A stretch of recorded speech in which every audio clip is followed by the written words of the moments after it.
Hello everybody, welcome to the Northern Film Review. We are back again for this very sleepy Friday, to which we are recording on. And happy Tuesday, if you're listening on Tuesday. We've got a great show lined up for you this week. We're going to be diving into the sort of like the pitching process, the sort of the initial creation process of making film, script writing, pitching, getting crews together, crowdfunding, maybe a little bit of that, going all sorts in the deep dive of the technical guise of sort of film school stuff and like the greater, more, filmy production world. But yeah, hope you enjoy.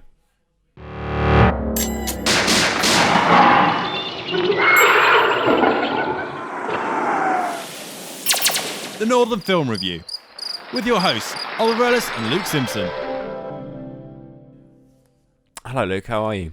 Hello, I'm very tired at the moment. Yes, same. It's yeah. Let's not get into the reason why we're tired. But it's a good day. It's quite a nice day out today. It feels very autumny. Yeah, it's surprising. It's not too cold, not too warm. It's just that middle ground that everyone likes. So we can't complain about anything. Yes, I like a middle ground. That is where that's where I stay, and it does feel very autumny. And I quite like that. Lots of sort of stuff going on at the moment in Leeds. I saw there's a nice walk going on and stuff like that. It's exciting. I'm excited for it. But so today we're talking about pitching because yesterday I did some pitching. Do you think it went well? Well, we'll get into that. Because if you don't know what pitching is, you probably should know. It's very, but in sort of a filmic sense. We in our film school we went up in front of everyone in our sort of course, which is about 100 people. I think were in the cinema. Luke is nodding. And yes, we sort of pitched our idea for our film. And yeah, it was quite nerve-wracking. there was about, I want to say, 35 pitches maybe, something like that. Or was I there think more? I would have said there's 30 pitches. Which was, that was good. 2 of them were mine. I was the only person to have done 2. I thought someone else did 2. Nobody else did 2. I won't get you. I know. I am a do-gooder. I do good. And yeah, it was an exciting time. You weren't there, Luke. I wasn't there. You didn't come in. No, because I do documentary, so I was too busy. You still voting get a on- vote, though. I'm still going to vote, yeah. You still get a vote. 2 votes for you. Yeah, there we go. Don't worry. Well, and that brings us on to the other stage of the pitching process, which is, however you might feel about this, but we all get a vote, and then we,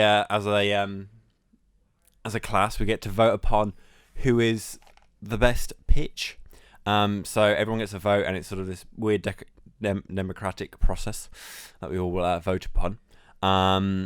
And yeah, Would you say it's a popularity contest at the same time as well? Yes, entirely a popularity contest. Yeah. So if you're not particularly popular, it is slightly unfortunate.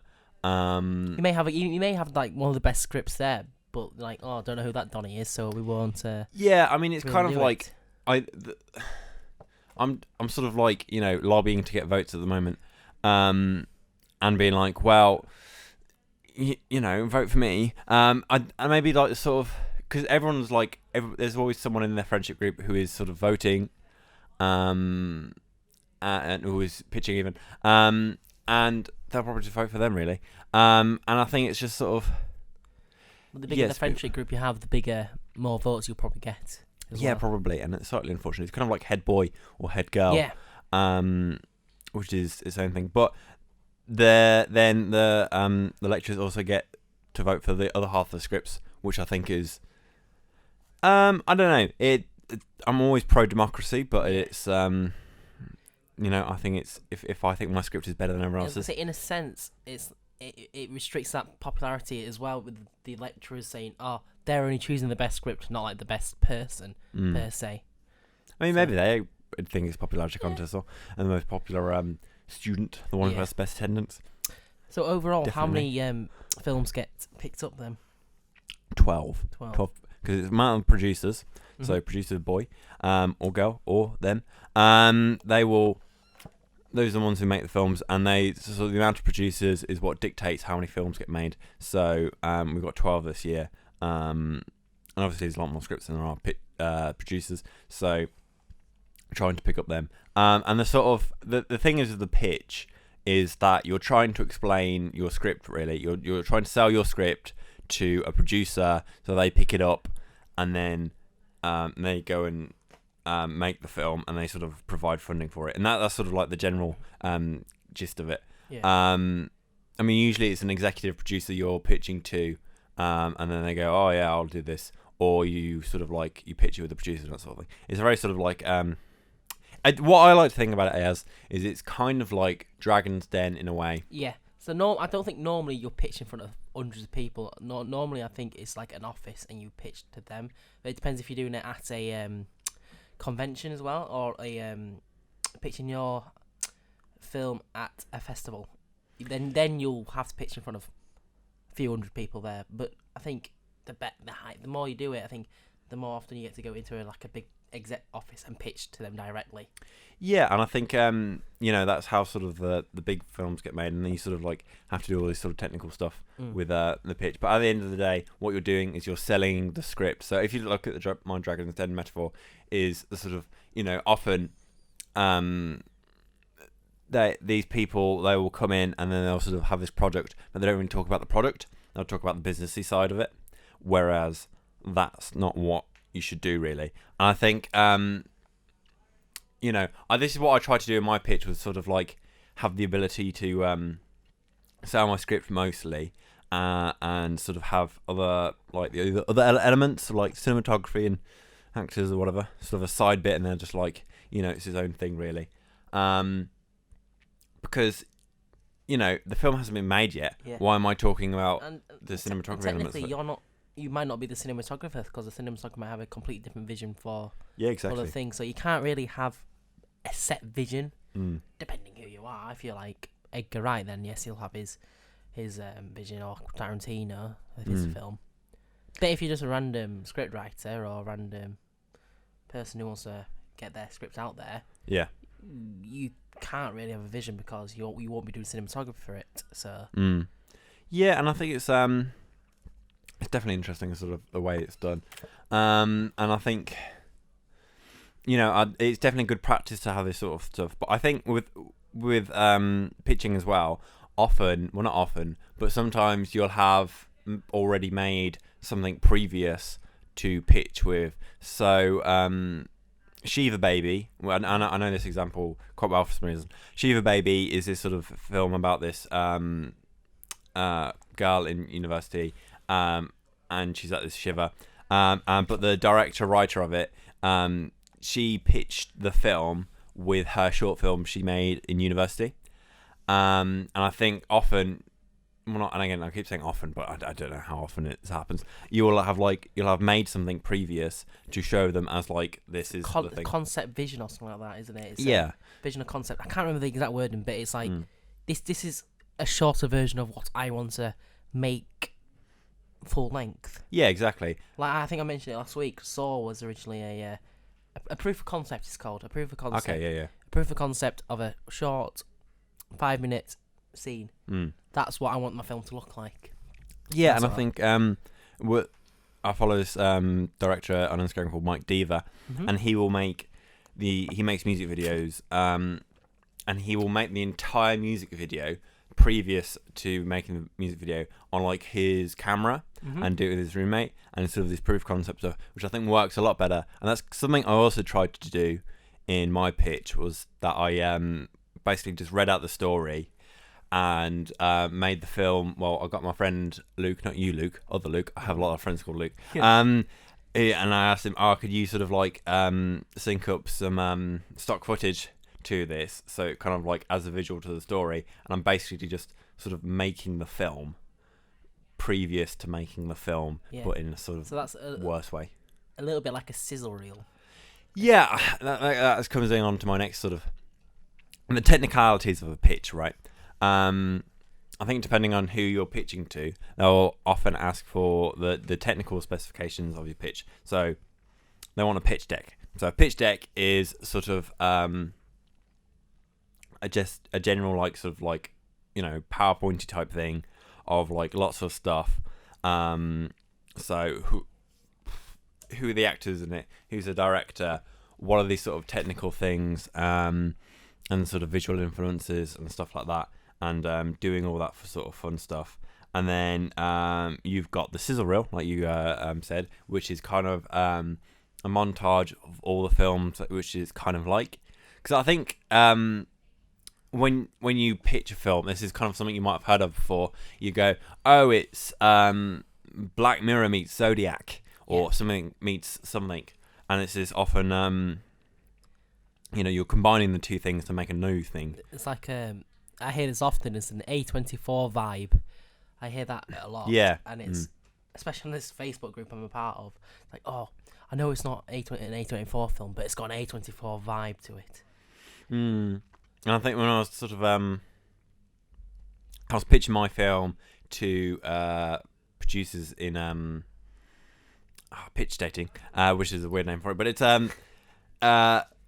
I would go, oh, this film is like it's like a BFI film, which is a really quick way of explaining what the tone is, what the sort of the vibe of the film is, and I found that quite useful. I think that was one of the good elements of what I was trying to do there. But yeah, I think that's the sort of the main element, and obviously you sort of like you present it to these producers, and then after that you get ridiculed with questions. So it didn't really happen in the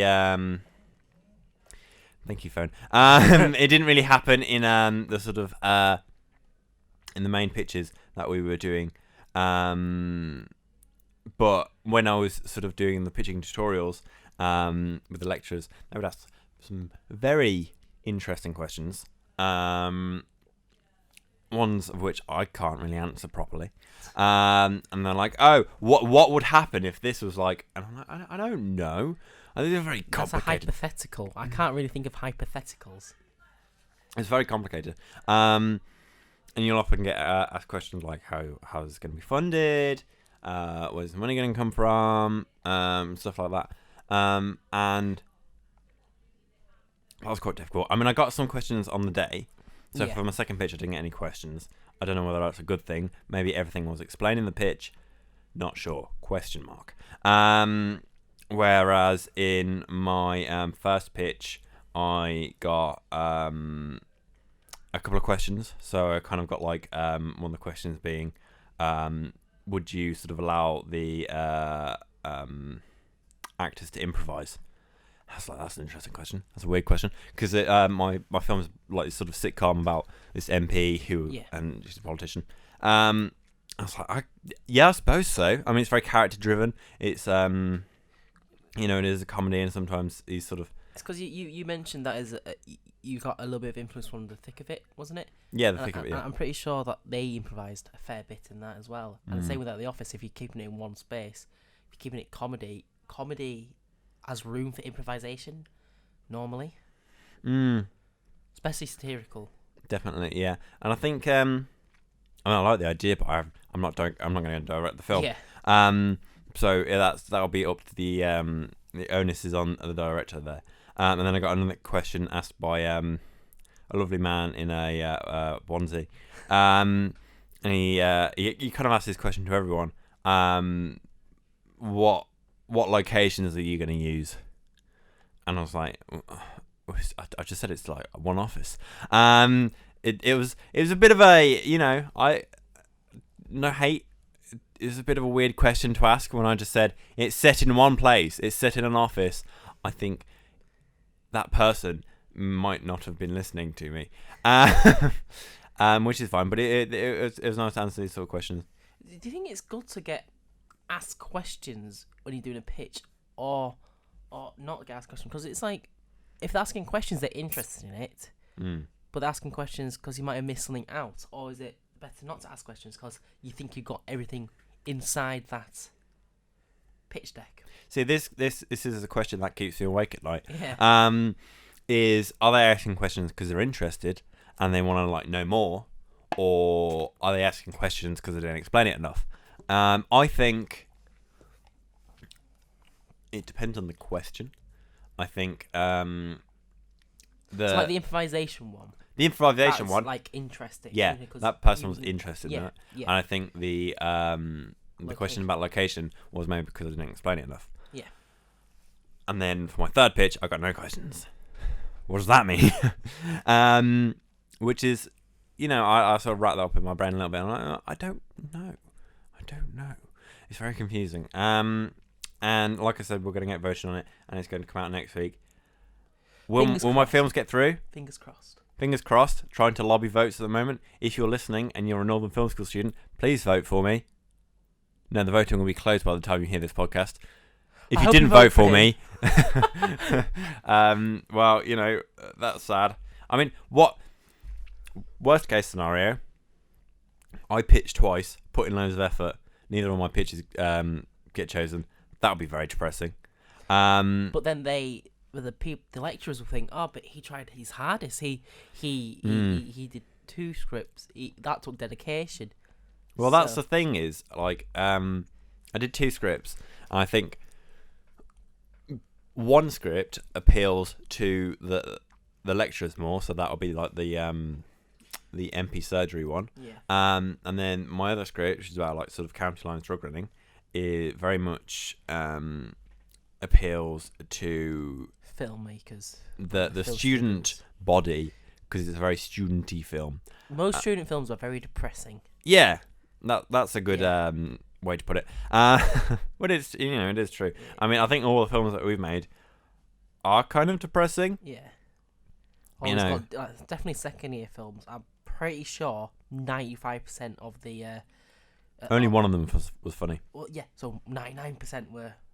I mean, that's why I wrote this sort of like comedy film, because I was like, oh, I watched that film and it did really well, and it won the screenings and it won the awards. Would you think that all the other scriptwriters were thinking the same thing though, going into it? I don't know. Well, there's how many comedies were there? There's your one. There's my one. There was another one. I think there was 3 more, so 4 in total, including mine. Which is, interesting, I suppose. It's kind of like, am I going to be compared to these other comedy ones? I mean, there was a lot of fantasy. Yeah. And it's sort of, I don't know. It was kind of like, are these people thinking? I don't know. There was a lot of fantasy, and I didn't really know how to think about that. If you were voting, or not voting, but if you were choosing, if you were like a big studio, yourself, would you pick 3 different genres, or would you keep to the same genre within, especially in a film school? Like, would you rather have different genres so you can learn how to do different aspects of filmmaking? Because a comedy film is completely different to a drama film in filmmaking terms. So would you say it's better to do a mixture of both, so you learn about the different aspects of genre filmmaking? I don't know. I think it depends what specialty you are and sort of what. It's kind of it's confusing to say, really. I think what I've always thought is that if you're a new writer, the stuff that will get picked up is the stuff that easily and cheaply get made. Yeah. Horrors for one, especially Blumhouse. Yeah. Their budget's like 2 million. Mm. I mean, that sounds like a lot of money, but within the filmmaking world, it's pittance. It's not.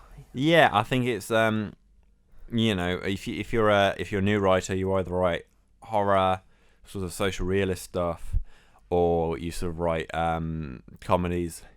Because I think when you start writing these big sort of epics, there was just so many of these epics, and I'm like, how are we going to do that in film school? That's what I don't get. I think with these sort of things, you kind of need concept art.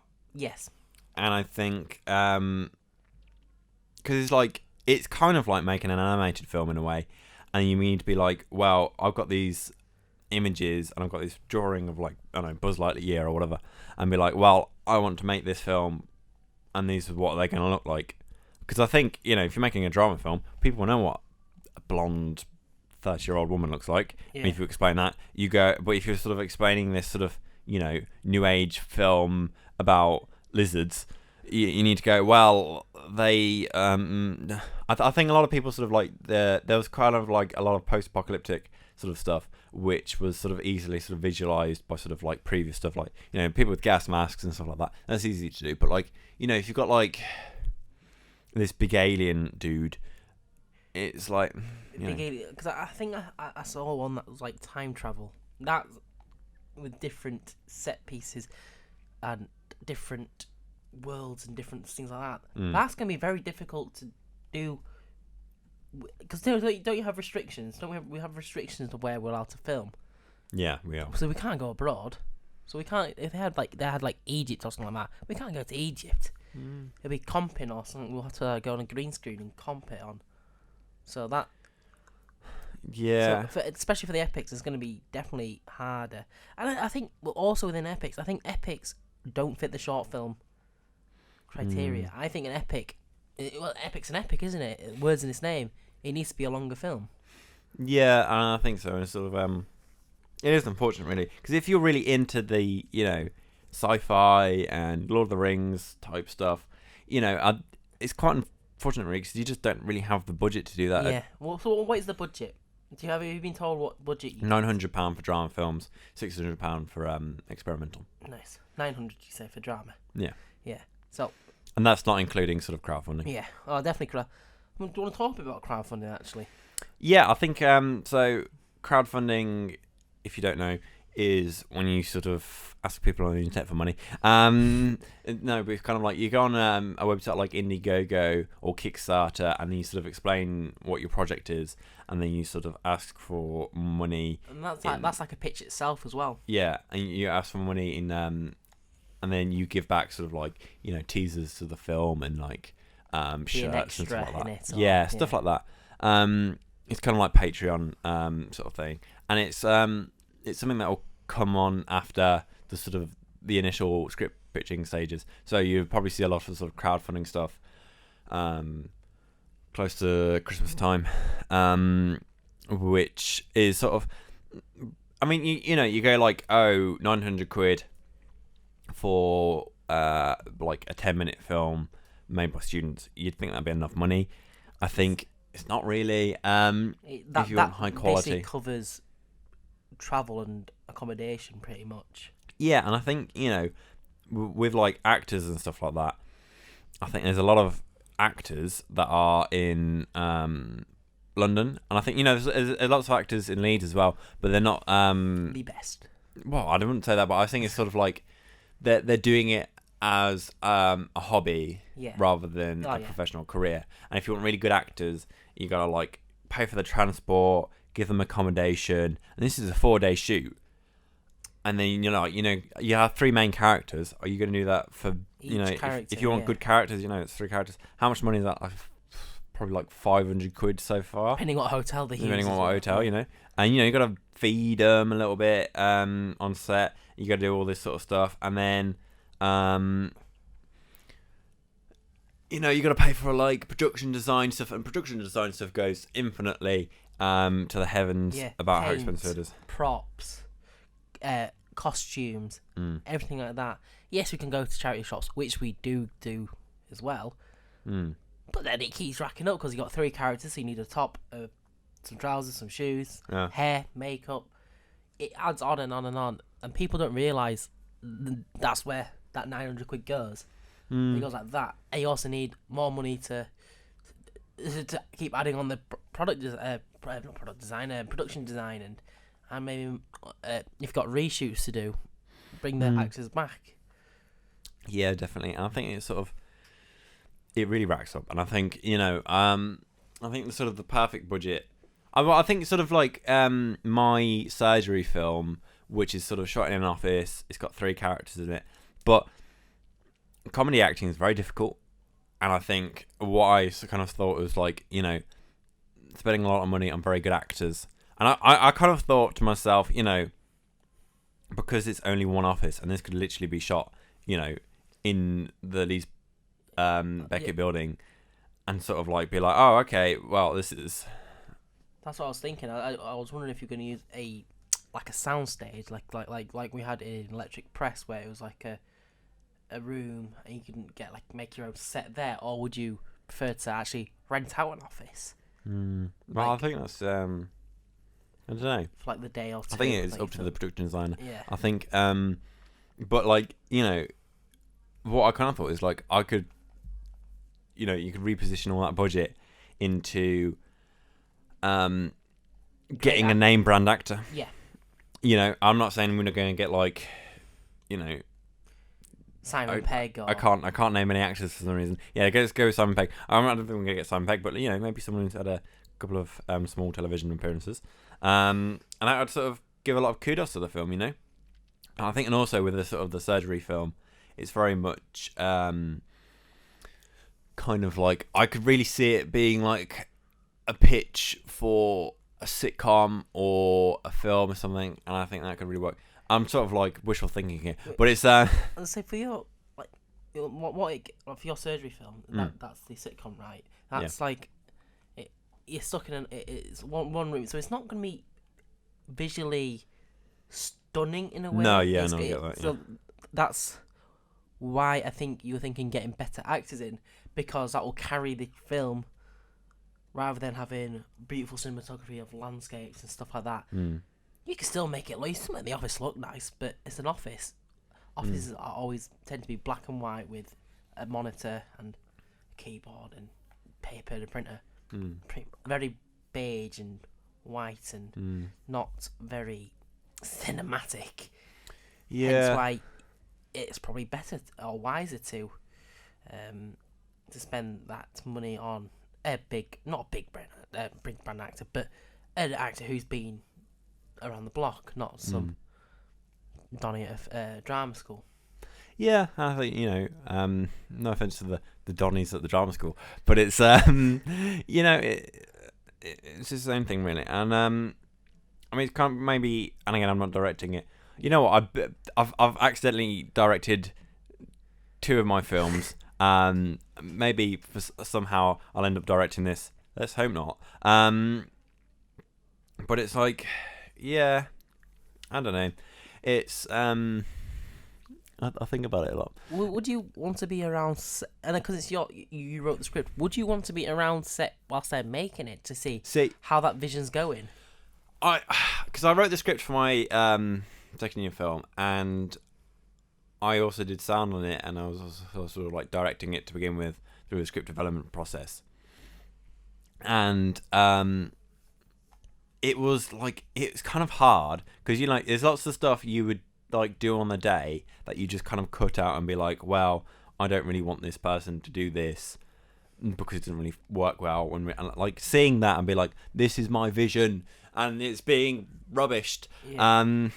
It's quite sort of jarring, really. It's like how directors can pull. It's like how English teachers from high school can, when you go through poetry, they could pull some meaning out of the door was red. Well, that's not really what I'm on about, but it's sort of it's more like seeing someone else work with my vision and sort of changing it into something else that I perhaps wouldn't have done. But like you had a meaning that's different to what they thought, so they kind of. No, I think it's more like because on the day of sort of our film, the director kind of like cut out a bunch of dialogue from the actor because he was like, "Oh, we don't really need it," and I was like, "Well, what are you doing?" And that was quite annoying to me. And he, at the end, I think it was the right thing to do, and I think it made the film better. But seeing sort of the stuff that I put on the page, and I spent a long time sort of thinking about these words and carefully considering the sort of the different, stuff to put in is kind of like, well, But it's. I think we mentioned it last week as well. It's a film gets written 3 times: once with the writer, once with the director, and once with the editor. And it's always good to get another. In a way, playing devil's advocate, it's always good to have someone else look at the script and give suggestions to it. I know you think, oh, I wrote this, it's going to be the greatest magnum opus ever, but I think it's good to get other suggestions saying, oh, that might not work, do it this way, it could be better. Yeah, I suppose so, but it's sort of I don't know. It is difficult, and I think it's maybe if I do script writing further in my life, I think maybe I'll have to sort of refrain from it a little bit. I think it's And is that something you want to do further on? Like, would you I don't know. I think do it's script writing then sound, or it's always something I've been interested in, yeah, and that's why I do it now, because I'm interested in it. It's sort of exciting to do, but it's well, I don't know. I think it's I'll keep doing it as long as I have the vibe for it, really. Yeah. But I think it's it's interesting to me at the moment, and I think that's why we're going to keep it up. But I think it's to sort of wrap up our thoughts on it a little bit. It's kind of it's an interesting thing to do, and I think if you're sort of in film school at the moment, pitching is very fun, and I think you can also pitch experimental films, which are sometime in the future, and you're obviously pitching your documentary soon. I am, which is a slightly different process to mine. Yeah, but I won't be doing it in front of 100 people. I'll be doing it in front of a board of tutors instead of a student board, because there's only I'll be there. I'll watch. there's only 13 or 40 people in our documentary course, so it's not like there's 100 people that need to watch it, and there's 6 of us or 7 of us actually pitching, so it's like, but only 6 films get made because we get given a $3,000 budget, so we get like 350 to 400 quid per documentary, and that's literally covering travel and accommodation depending where we're going in the UK. So yeah, it's sort of because I could not pitch in front of 100 people. Honestly, I've got the biggest stage fright ever. I did it. Yeah. I did it twice. I know, and I felt, oh god, I could not do that. So props to you for actually doing it. Yeah, it was very nerve-wracking. I think the second time it wasn't any better. It was. I think just it made it worse because you knew what the first time felt like, and you've got that coming up again. Yeah, and my second one was a very weird pitch because it was sort of my friend made this sort of like animation, and do you know what Gary's mod is? Yeah. Yeah, it's kind of like that animation style, and it was very weird. I think more people laughed at that pitch than my comedy pitch, but it's we move. It was it's interesting to do, and I think I'm glad that I put the effort into it. But I think that's about it. All about pitches, and sort of stuff. Pitches rhymes with witches. Nice. Halloween coming up soon. Horror film, very much coming up soon. We were going to do a horror film, but then I was like, But you did a pitch yesterday, so we thought topical. Yes, it would be topical, and also I feel like if you are a film podcast, every other film podcast in the world is going to be doing a horror film. Yeah. I mean, not like we're competing for airtime with other film podcasts, but like it's spice up a bit. Yeah, spice it up a bit with some pictures. Yeah. But yeah, so hopefully you enjoyed. I know what I'm gonna Karen. say. By the time we have our next podcast, you'll find out if you get your pitch. We could. Yeah. I could uh, have 2 films, or I could have no films. 1 film or no film. So we will tell you if anything. Yeah. happens. No, that would. I think. I don't know. I don't want to jinx it and be like, No. I got 2 votes, Yeah. both of which me. And technically, you got 6 votes.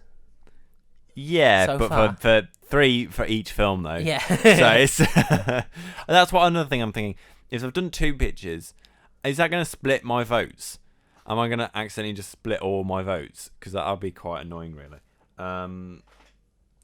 Which is that's another thing going through my mind. Have I just completely shot myself in the foot of like just splitting my vote? But I don't know. It's something I will mull over the weekend. Yeah. I also need to vote myself because we get 5 votes. And I don't know who my other 3 votes are going to be for. Well, fingers are crossed for you. Yes, my fingers are also crossed for me. I might try and see if I can hack into the voting system. Why have both of Oliver's films got exactly 120 votes each, and everyone else has got 0? Who knows? Who It knows? was just that good of a picture. No, I won't do that. That's illegal. But yeah, hopefully you enjoyed the show. And we'll see you next week for maybe something horror related. But I doubt it, because then the show will come out after Halloween. So probably nothing Halloween-y. You'll find out next week. You'll find out when we make the decision on what we're going to do. Okay, so bye. Goodbye. Bye.